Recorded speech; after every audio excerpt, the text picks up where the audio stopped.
Hi friends, hi. మీకు చిన్న విషయం చెప్తాను, వినండి.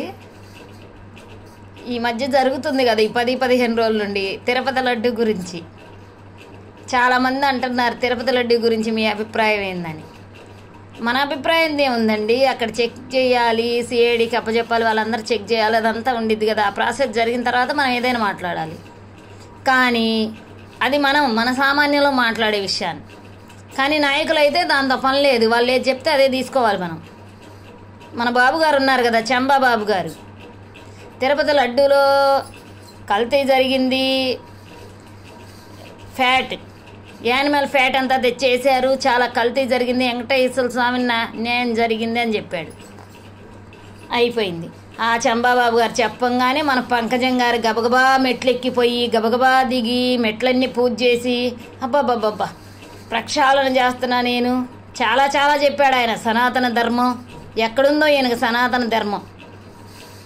నేను హిందువుని, హిందువులకి మీకు మనోభావాలు దెబ్బతినట్లేదా, మీరు రారా, మీరు మాట్లాడరా అని అన్నాడు.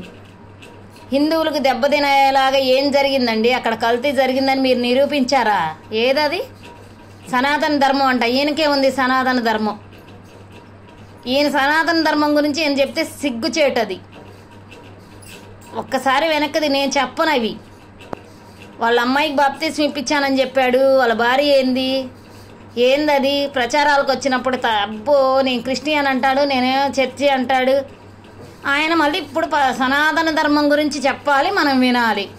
వినకపోతే మీరు హిందువులు కాదా, హిందూ మనోభావాలు దెబ్బతినట్లేదా మీకు అని చెప్తున్నాడు.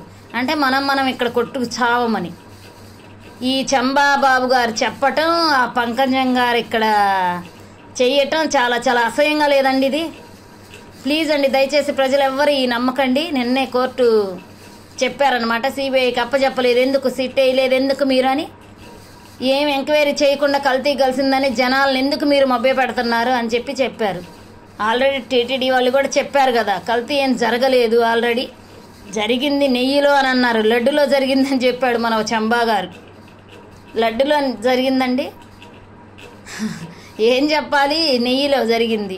ఆ నెయ్యిని పంపించారు, ల్యాబ్కి పంపించారు, చెక్ చేయాలి, అది కల్తీ ఉందని మేము వెనక్కి పంపించేసాము, డౌట్ వచ్చింది అన్నారు. అంతేగాని అది లడ్డులో వేసాము మేము, తిన్నారు జనాలు అని చెప్పారా? అసలు ఎవరికండి? గవర్నమెంట్కి సంబంధం లేదు కదా, టీటీడీ వేరే. అది ఎవరికి చిన్న పిల్లాడిని అడిగినా చెప్తారు. మరి ఇంత చిన్న లాజిక్ని మర్చిపోయి మన చంబాబాబు గారు అబ్బో మొత్తం నాకే తెలుసు అని, ఇవాళ రేపు పోతే ఇంక వీళ్ళే మొత్తం మాదే అనేటట్టున్నారండి ఈ కూటమి ప్రభుత్వం వాళ్ళు. కొంచెం జాగ్రత్తగా చూసి మాట్లాడండి చంబా గారు మీరు. ఆయనకు తోడు మళ్ళీ పంకజం గారు. అయ్యా పంకజం గారు, నీ దీక్షలాపు, ఇంకా నీ నటనలు ఆపు. జనాలను మభ్యపెట్టి మోసం చేసే పద్ధతిలో ఈ నాటకాలన్నీ చెయ్యొద్దు ప్లీజ్. దయచేసి ప్రజలారెవ్వరు నమ్మొద్దు please. Thank you so much.